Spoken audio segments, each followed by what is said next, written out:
Cine Recap PH. Maligayang pagbabalik sa Cine Recap PH. Warning, spoilers ahead. Ang pelikulang itatampok natin ngayon ay patungkol sa isang unit ng mga babaeng komando na nagsagawa ng rescue mission sa mga estudyanteng dinukot ng terorista sa Afghanistan. Ang pelikulang ito ay ang American action thriller film na ipinalabas 2024 na pinamagatang Dirty Angels. Bago tayo magpatuloy, paki-like ang video at mag-subscribe na din sa channel na ito. Maraming salamat. Sa Afghanistan matapos ang pag-withdraw ng mga sundalong Amerikano, ang mga terorista na pinamumunuan ni Amir ay bihag ang ilang sundalo na inilagay sa kulungan ng aso. Ang nag-iisang babae na si Jake pinahirapan bago patayin pero dumating ang US Marines upang iligtas ang mga ito. Nagkasagupa ang magkabilang panig habang si Jake pa lang ang nailigtas at sinakay sa helicopter. Ngunit pinabagsak ni Amir ang air support ng US Marines dahilan ng napilitan ang piloto na umalis kahit hindi pa naligtas ang iba. Pilit siyang pinipigilan ni Jake ngunit wala nang pagpipilian ng piloto kaysa mapatay lahat sila, ang mga naiwang bihag sa ibaba isa-isang pinatay ng mga terorista. Kalaunan, sa international school sa Pakistan na puro babae inatake ng mga terorista, naalarma ang lahat ng estudyante at ang anak ng ministro na si Nadia isinama ang ilan sa rooftop para magtago. Karamihan sa mga estudyante nahuli lahat ng mga terorista pero ang pakay talaga ni Amir ay ang anak ng minister. Sinubukang pagtakpan ito ng guro ngunit pinatay siya ng terorista at ipinahanap sa mga tao ang bata. Bumaba din sila Nadia para tumakas pero nakasalubong nila ang terorista na nagawang mapatay. Dumating si Amir para kumbinsihin itong sumuko ngunit nawalan na siya ng bala. Tumakas na ang dalagita pabalik sa rooftop kasama ng iba pa. Ngunit nahuli ito roon habang inihulog sa gusali ang ilang estudyante. Ang ina ng dalagita nakatanggap ng video na humihingi ng ransom ang terorista na may kalakihan sa bawat isa, at kalayaan ng kanilang leader na may 5 araw lang napalugid. Samantala, si Jake naghain ng reklamo laban sa piloto sa pag-iwan sa mga kasama, pero ang mga nakakataas tutol sa kanya dahil nasa panganib sila at ang piloto ang nagligtas sa kanyang buhay ngunit pilit nitong nilalaban ang karapatan, binigyan siya ng bagong petsa para sa magiging hearing. Inilabas na lang ni Jake ang galit niya sa isang fighting match pero natalo ito. Matapos ang laban nilapitan siya ng dating kasamahan na si Travis para sa isang misyon, pero tumanggi ito dahil sa hearing na iniisip niyang magtataas ng reputasyon sa army, pinayuhan siya ng kaibigan na kahit anong gawin niya hindi na magbabago ang nangyari. Patuloy pa din itong tumatanggi at iminungkahi na magpadala na lang sila ng Delta, ginawa na daw pala nila ito ilang araw ang lumipas ngunit ni isa walang nakaligtas. Ipinakita ni Travis ang terorista na pumatay sa kanyang mga kasama na ito ang pasimuno sa pagdukot dahilan ng pumayag na din ito at binigyan siya ng bagong pagkakakilanlan. Hindi nagtagal dumating na si Jake sa bansang Pakistan, sinundo ito ng lokal na nagngangalang Abbas ng kanyang taxi para dalhin sa hotel kung saan ito mananatili. Una nitong nakilala si Raquel ang kanyang mga makakasama sa misyon na dati ring nanggaling sa militar sa iba't ibang panig ng mundo, dinala siya nito sa iba pa nilang kasamahan na si Gick ang tech ng grupo, Teresa ang gumagawa ng bomba, Rachel ang espesyalista sa armas at ang panghuli si Jane ang kanilang medic. Kasama din nila ang doktor na si Mike dahil magpapanggap silang medical personnel upang makapasok sa border ng Afghanistan sa pamamagitan ng medical mission. Ang plano pag nakapasok sa Afghanistan papalabasin nilang may problema sa gamot na magbibigay sa kanila ng ilang araw na maisagawa ang rescue mission. Lumabas naman muna si Jake para maghanap ng internet cafe upang tawagan ang kakilala nitong lokal na si Awi na isang Taliban para humingi ng tulong na malaman ang tamang lokasyon ng mga dinukot na estudyante pero tumanggi itong hindi alam. Hindi naniniwala si Jake na wala itong alam at binigyan siya ng 12 oras upang malaman. Umalis na din ito matapos tumawag ni Travis na dumating na din sa bansa para sumama sa kanila sa operasyon na pinaplano nito. Dumating doon ang minister na si Camila na tumutulong sa kanila para sa kaligtasan ng anak. Ngunit kung hindi magtagumpay ang misyon gusto niyang ibigay ang hinihinging ransom pero sa anak niya lang na hindi nagustuhan ni Jake, nagmukhang makasarili ang minister dahil naniniwala itong uunahin nilang pugutan ng ulo ang kanyang anak upang takutin ang iba na magbayad ng ransom. Upang masiguro na makatawid sila ng border, may kaibigan ng minister na nagbabantay doon na tutulong sa kanila sa pagtawid. Kalaunan nagsimula na ang grupo kung saan si Abbas ang magmamaneho kaya hindi sumakay si Jake dito dahil sa pagiging kaskasero, tumabi siya sa kabila na si Malik ang nagmamaneho. Maya-maya pa umalis na ang grupo para sa mahaba-habang biyahe. Pagdating ng border nagkaproblema ang kanilang sasakyan na agarang inayos ni Abbas habang nag-alala ang mga ito kung paano malaman ang taong koneksyon nila para makatawid. Nang maayos na ang sasakyan hinarang sila sa border para mag-inspection sa truck, walang ingat na pinaghahagis ng border control ang mga gamot dahilan ng nasira ang iba. Pinigilan sila ng doktor ngunit nauwi lang ito sa pagtatalo na hinihinalang may dala silang armas. Pero dumating doon ang kaibigan ng minister upang patigilan ang mga tauhan sa pagsira ng mga gamot, at palihim na nagbigay ng numero kay Travis kung kakailanganin nila ng tulong. Dahil dito nakatawid na ang grupo sa border, sa kanilang pagpapatuloy na daanan nila ang isang malaking kulungan kung saan nakakulong ang leader ng terorista na si Al-Shamali. Samantala, si Amir ay ipinatawag ang isang dalagita dahil wala siyang natatanggap na sagot mula sa kanilang kahilingan at ang mga Amerikano sinusubukan lang silang patayin. Nakipagsundo siyang pakawalan ng dalagita basta ihatid ang sulat sa istasyon ng pulisya na sobrang ikinatuwa nito. Ang grupo naman na nagdadala ng mga medical supplies nakarating na sa lokasyon para ibaba ang mga gamot. Sinira nila ang isang sasakyan upang hindi gumana kaya hindi na sila napaalis agad pabalik sa Pakistan. Sa hotel na muna tumuloy ang grupo para doon isagawa ang plano. Si Jake nagsuot ng pang-Muslim para puntahan ang kaibigan na si Awina upang malaman ang eksaktong lokasyon ng mga bihag.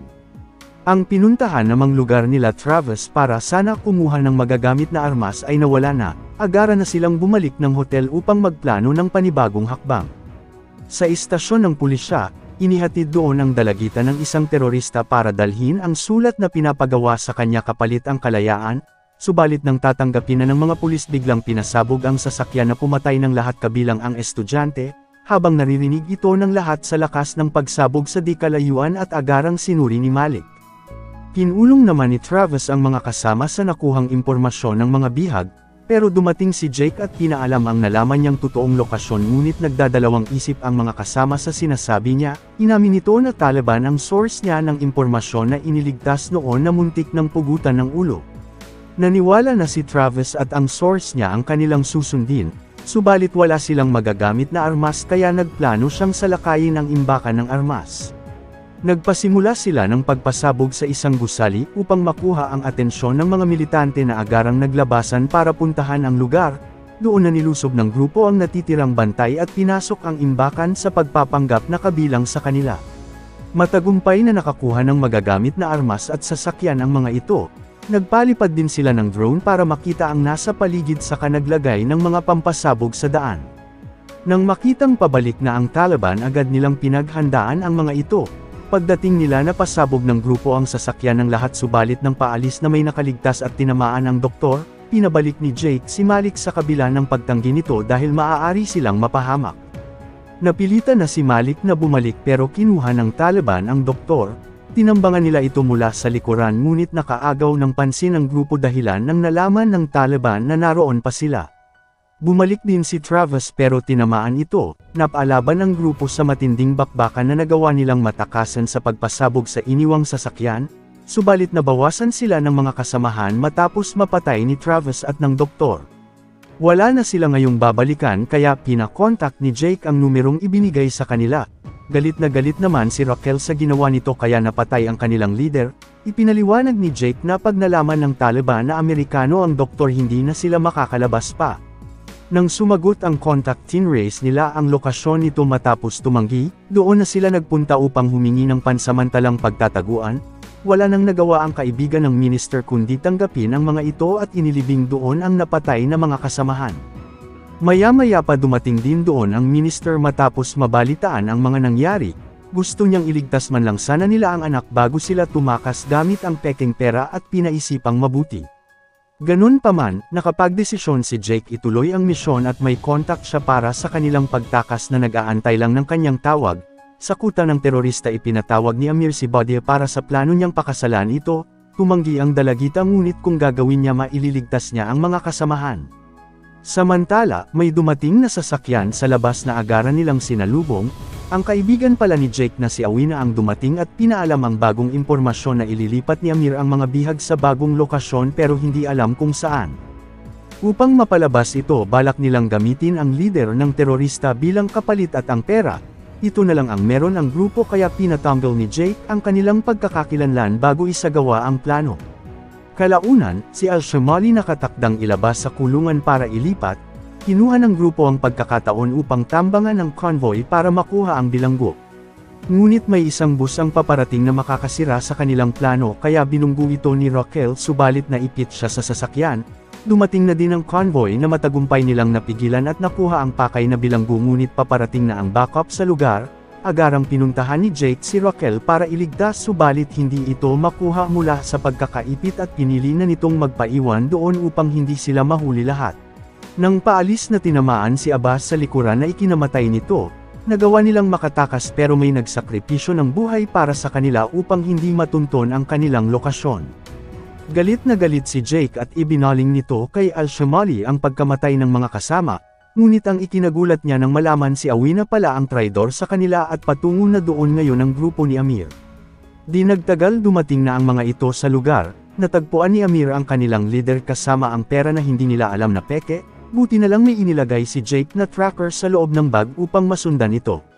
Ang bagong kuta ng terorista ay nasa ilalim ng bundok na isang tunnel. Nagawa rin makasunod ng grupo roon kung saan napatay ni Jake ang nagbabantay sa di kalayuan. Dumaan siya sa labasan ng langis upang makapasok sa loob ng hindi napapansin. Pagdating doon nagsuot ito ng katulad sa mga kababaihan upang malayang makagalaw at mapag-aralan ang tunnel. Nahanap niya din doon ang mga estudyanteng bihag sa isang kulungan, habang balak namang pakasalan ngayon ni Amir ang anak ng minister nakapasok na ang lahat sa loob at nagplano ng kanilang dapat gawin.